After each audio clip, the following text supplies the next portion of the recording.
বন্ধুরা, আমরা সকলেই প্রায় জানি যে নিত্য গীতা পাঠ করলে জীবনে কত সুপরিবর্তন আসতে পারে। কিন্তু এখনকার ইঁদুর দৌড়ের সমতুল্য জীবনযাপনের মাঝে শান্ত হয়ে বসে গীতা পাঠ করাও আমাদের পক্ষে সম্ভব হয়ে ওঠে না। কিন্তু জানেন কি, গীতার কেবল 2টি শ্লোক পাঠ করেও সম্পূর্ণ গীতা পাঠের ফল পাওয়া যায়। চলুন তবে আজ আমরা সেই 2টি শ্লোকের সম্পর্কে জেনে নিই। প্রত্যেক দিন সকালবেলায় উঠে এই 2টো শ্লোক অবশ্যই পাঠ করবেন। জয় শ্রীকৃষ্ণ। বন্ধুরা, কেমন আছেন আপনারা? আপনারা যদি এই চ্যানেলে প্রথমবার এসে থাকেন তাহলে অবশ্যই চ্যানেলটি সাবস্ক্রাইব করবেন এবং বেল বাটনটি অন করে দেবেন, যাতে সমস্ত ভিডিওর নোটিফিকেশন আপনার কাছে পৌঁছে যায়। ভিডিওটি দেখে যদি ভালো লাগে তাহলে অবশ্যই একটি লাইক করবেন এবং সবাইকে শেয়ার করবেন, যাতে তারাও ভিডিওটি দেখে উপকৃত হয়। এবং কমেন্টে জয় শ্রীকৃষ্ণ লিখতে ভুলবেন না। এবার চলুন শুরু করা যাক। বর্তমান সময়ে মানুষ যতই কোলাহলের মধ্যে থাকুক, দিন শেষে নিজেকে একা বলে বোধ করে। তেমনই একজন হলো আরুষ। কলকাতা শহরের বড় একটি কোম্পানিতে কর্মরত, কঠোর পরিশ্রমী, পেশাদার। মাত্র 32 বছর বয়সী কর্মজীবনে যথেষ্ট সুনাম লাভ করেছে। টাকা পয়সার কোনো অভাব নেই, কিন্তু সে যে অভাবে ভোগে তা চোখে দেখা যায় না। সেটা হলো তার মনের শান্তির অভাব। বেশ কয়েক বছর আগে যখন কর্মসূত্রে নিজের শহর ছেড়ে, পরিবার পরিজন ছেড়ে সে কলকাতায় এসে হাজির হয়, তখন তার এখানে কেউ ছিল না। এখানকার মানুষদেরকে সে সেইভাবে চিনত না। এখানকার রাস্তাঘাট জায়গা কিছুই তার চেনা ছিল না। তখন বেশিরভাগ সময়টা কাটাতো অফিসে বসে কাজ করতে করতে। দিন শেষে যখন সে বাড়ি ফিরত, তখন তার মনের ভিতরটা মোচড় দিয়ে উঠত। ছোটবেলা থেকে জয়েন্ট ফ্যামিলিতে বড় হয়ে ওঠা, মা বাবা, জেঠু জেঠিমা, কাকু কাকিমা, ভাই বোনদের সাথে ভরা সংসারে মানুষ হয়েছে সে। কিন্তু শহরে সে এমন একলা পরিবেশে থাকতে থাকতে তার দম বন্ধ হয়ে আসছিল। তাই প্রতিদিনই অফিস থেকে যখন সে বাড়ি ফিরত, চেষ্টা করত যেন বেশিরভাগ সময়টা রাস্তাতেই কাটে। তাই সে অনেক অচেনা পথে হাঁটতে থাকতো, নতুন নতুন রাস্তার সাথে পরিচিত হতো। সেরকমই এক সন্ধ্যায় ক্লান্ত ও হতাশাগ্রস্ত আরুষ একটি পুরনো বইয়ের দোকানের সামনে হোঁচট খেয়েছিল। অপরিচিত একটি রাস্তা আবিষ্কার করতে গিয়ে যখন সেই দোকানের খোঁজ পেল, তখন সে সেই দোকানের ভিতরে ঢুকে চারপাশ দেখতে থাকে। ধূলিময় তাকগুলোর মধ্যে সে ভগবদ্গীতার একটি পরিচ্ছন্ন কপি খুঁজে পেয়েছিল। কৌতূহলী হয়ে সে এটি কিনে নিয়ে সেই রাতে পড়তে শুরু করেছিল। সেইবার সেই গীতাই একরকমভাবে তাকে রক্ষা করেছিল, তাকে সকল হতাশা থেকে মুক্ত করেছিল। ছোটবেলায় আরুষ তার বাড়িতে তার ঠাকুমাকে, তার বাবা মাকে, এমনকি জেঠু জেঠিমার পরিবারের সকলকেই গীতা পাঠ করতে শুনেছিল। সে জানতো যে যখনই গীতা পাঠ করা হয় তখনই মনের ভিতরে সব কোলাহল মিলিয়ে যায়। তাই যখন সে নিজে এমন কষ্টের মধ্যে দিয়ে যাচ্ছিল, গীতা হাতে পেয়ে তখন সে বুঝতে পারল ভগবানই তাকে কৃপা করেছেন। কিন্তু সেই গীতা পড়া সম্পূর্ণ হয়ে যাওয়ার পর বেশ কয়েক বছর কেটে গেছে। তারপর থেকে অনেকবার আরুষ আবার গীতা পাঠ করার চেষ্টা করেছে। আরুষ শুনেছিল যে প্রতিদিন গীতা পাঠ করলে মনের ভিতরে শুভ শক্তির সঞ্চার হয়। কিন্তু কর্মজীবনের ব্যস্ততায় সম্পূর্ণ গীতা পাঠ কখনোই সফল হয় না। বেশিরভাগ দিন তো গীতা ছুঁয়ে দেখাই সম্ভব হয় না।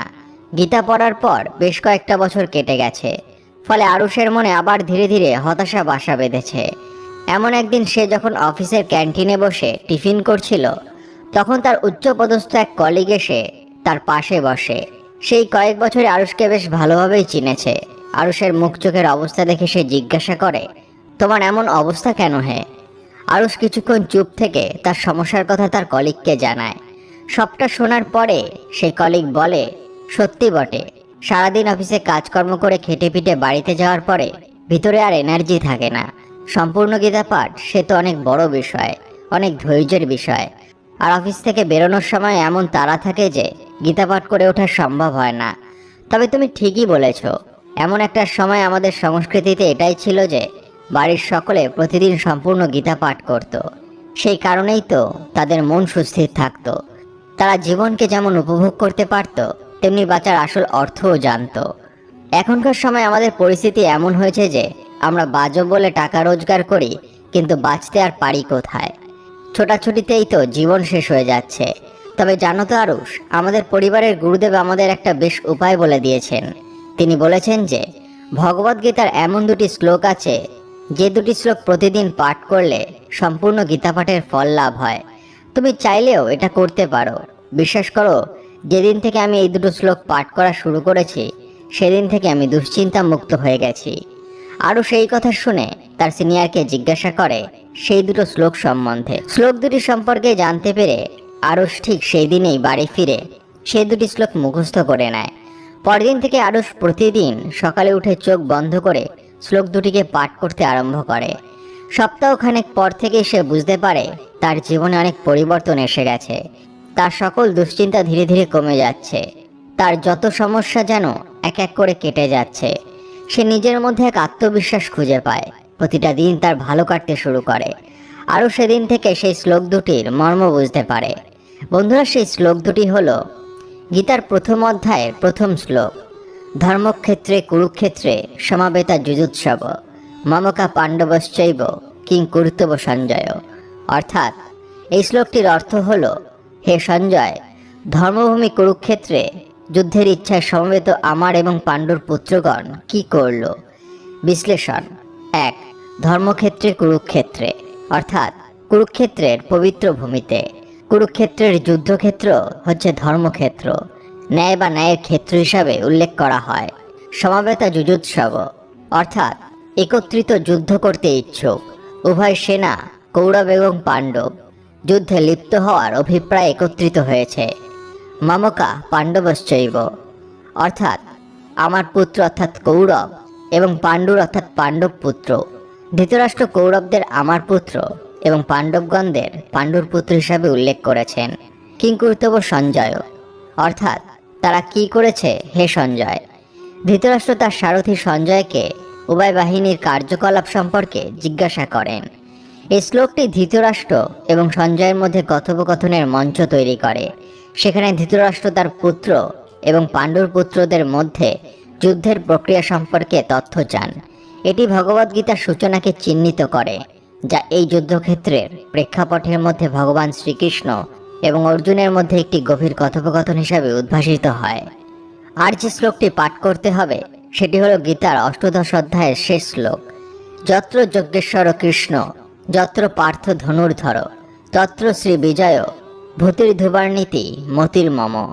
এই শ্লোকটির অর্থ হল, যেখানে যজ্ঞেশ্বর ভগবান শ্রীকৃষ্ণ ও গাণ্ডীব ধনুর্ধারী অর্জুন অবস্থিত সেখানে শ্রী বিজয় বিভূতি এবং অচল নীতি বিদ্যমান, এই আমার অভিমত। বিশ্লেষণ: যত্র যজ্ঞেশ্বর কৃষ্ণ অর্থাৎ যেখানে কৃষ্ণ আছেন যোগের গুরু। এখানে শ্রীকৃষ্ণকে যজ্ঞেশ্বর হিসাবে বর্ণনা করা হয়েছে, যোগের সর্বোচ্চ গুরু, যা আধ্যাত্মিক জ্ঞান এবং নির্দেশনার উপরে তার দক্ষতার ইঙ্গিত দেয়। যত্র পার্থ ধনুর্ধর অর্থাৎ যেখানে আছে অর্জুন, ধনুকের চালক। অর্জুন হলো মহান যোদ্ধা এবং তীরন্দাজ। এখানে তাকে ধনুর্ধর নামে উল্লেখ করা হয়েছে। যুদ্ধে তার দক্ষতার উপরে জোর দেওয়া হয়েছে। তত্র শ্রী বিজয় ভূতির ধ্রুবার্নীতি মতির মম অর্থাৎ অবশ্যই ঐশ্বর্য, বিজয়, অসাধারণ শক্তি ও নৈতিকতা থাকবে, এটি আমার মতামত। ভগবান কৃষ্ণ উপসংহারে বলেছেন যে যেখানে কৃষ্ণ এবং অর্জুন উভয়ই একসাথে থাকবে সেখানে নিশ্চিত সাফল্য, শ্রীবৃদ্ধি, শক্তি এবং ধার্মিকতা থাকবে। ভগবদ্গীতার এই শ্লোকে জীবনের শ্রেষ্ঠত্ব এবং ধার্মিকতা অর্জনের জন্য ঐশ্বরিক নির্দেশনা এবং মানুষের প্রচেষ্টার গুরুত্ব তুলে ধরে। এই আধ্যাত্মিক জ্ঞান এবং ব্যবহারের দক্ষতার মধ্যে সমন্বয়ের উপরে জোর দেয়। পরামর্শ দেয় যে নিজেকে ঐশ্বরিক নীতির সাথে সারিবদ্ধ করা অনিবার্য সাফল্য এবং নৈতিক সততার দিকে পরিচালিত করে। তাই বন্ধুরা, অবশ্যই এই দুটি শ্লোক সকালে ঘুম থেকে উঠে নিয়মিত পাঠ করবেন। পারলে এই দুটি শ্লোকের অর্থ পাঠ করবেন।